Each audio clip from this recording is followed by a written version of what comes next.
Hello, everybody, back again, and how are you today? Hope you're well. As you can see, I've got a new backdrop behind me. It's been a while, and I've not started Doctor Who season 23 yet, but I'm going to talk about it. Basically, my own personal thoughts on it. I'm going to be starting it soon, so I've been on a bit of a hiatus, a bit like the show itself at this point in time. Well, at that point in time, I should say. Yeah, basically after season 22 finished, it wasn't well received. Colin Baker wasn't a popular doctor, especially with the Doctor Who Appreciation Society. Oh, they hated him and JNT. Whew. And halfway through, well, my glasses are dirty. Halfway through the hiatus, Ian Levine released the charity single Doctor in Distress. Now, I'm not gonna sing it or hum it or do anything because I know that cunt will try to get this video removed and all 5 of my viewers will basically miss out. But yeah, if you haven't seen it, watch it, but be aware it's shit. It is absolute dog shit. It was a charity single in 1985 and it didn't even chart in the UK. That's how bad it is. But yeah, I'm surprised I didn't get the show cancelled outright. Trust me, if I was head of BBC at the time, I would have cancelled it outright. Yeah, the BBC didn't even play on their radio stations. That's how bad it was, and still is. And what makes it worse is that Hans Zimmer, yes, the Hans Zimmer, played the music in it. Oh my days, it's horrendous. But yeah, basically, this season behind the scenes was interesting.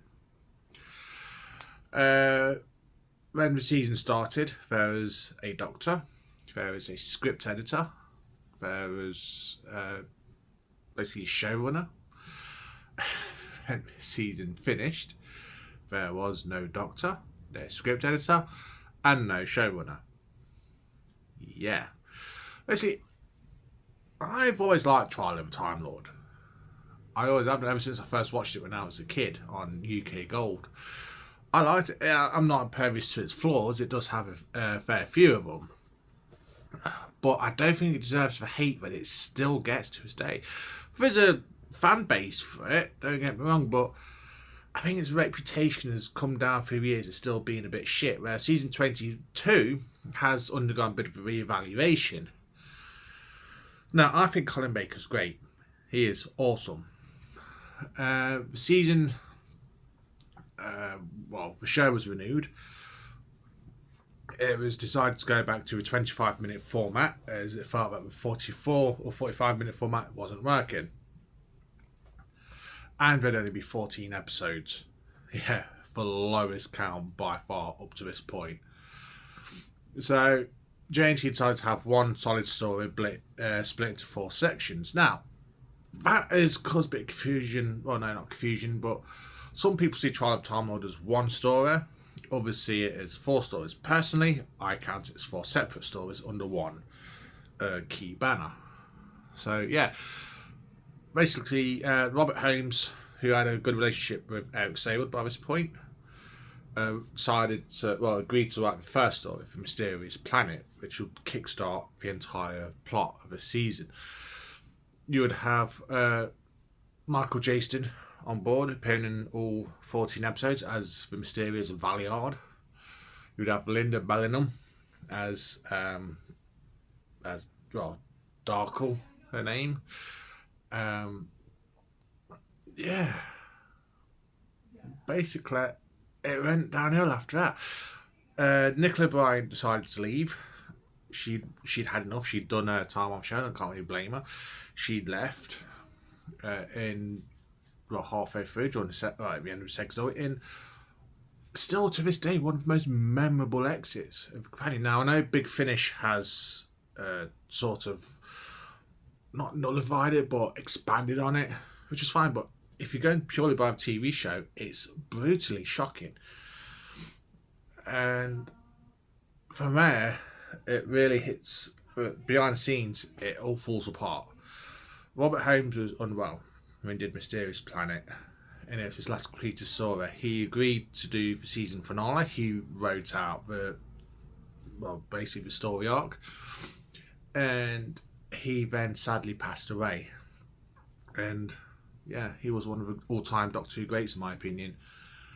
Eric Saward was going to honour his script, his story, and the ending of it was going to be the Doctor and the Valeyard basically falling through time and space. It was going to end on a cliffhanger.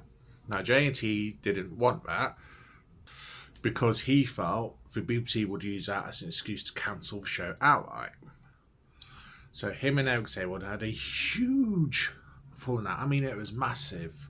Eric Saward quit the script editor and he denied JNT and Doctor Who team permission to use the scripts. So at the 11th hour,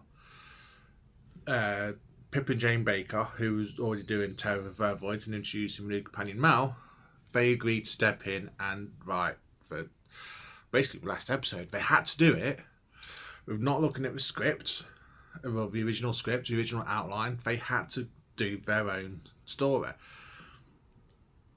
The 11th hour. And considering what they went through, it's surprising me it's as good as it is. Yeah, the ultimate foe. Seriously, if you're watching it purely as a newbie or not knowing behind the scenes stuff, it can be a bit of a letdown. But once you're aware of the behind the scenes stuff, it might not alter your opinion of it. You might, if you hated it before, you might still hate it. But I've got a new respect for it. Similar to Time and Nirvana, but I'll talk about it when I get to season 24. And then we had Terror of the Vervoids, which I really like. And say on this box set, you have got an altered version of it, a 4-part story, and done as though it was just a box standard 4-part story. And if you get a chance to watch it, do so. And yeah, and then that was it. Season all wrapped up. Colin Baker went away thinking, he'd be back for the following season with Bonnie Langford as Mal. And yeah, basically the series aired. It didn't exactly react favourably, and there's that infamous interview with Chris Chibnall basically grilling Pip and Jane Baker saying why he didn't like it, and it's an interview that's come back to haunt him on many times since he took over the show himself. Yeah, he himself said he regrets how he was on that, which is fair enough. But yeah, JNT wanted to leave the show. He had left the show. And BBC told him he's got one last act to do. Fire Colin Baker. They felt the only way to save the show was to fire Colin Baker and bring in somebody else with a new showrunner. So JNT's last official act as showrunner, would be to sack Colin Baker. So season 24 would start with no script editor, no showrunner, no doctor. And I shall talk about that near the time. But yeah, season 23 itself, I do enjoy this story. In between season 22 and 23, Eric Saward penned an audio adventure called Slipback. Now, I've not listened to it. I've not listened to it before now, but it's not great from what I've heard. But it did seal that germ of an idea for the Doctor could work on audio. And yeah, history would prove that, yeah, Doctor Who does work on audio. But yeah, season 23, I'm looking forward to watching it again. It should be soon. I have been on a bit of a hiatus myself. But yeah, my next review will be for The Mysterious Planet, whenever I get around to that. I hope you're all well, and I'll see you all soon. Bye.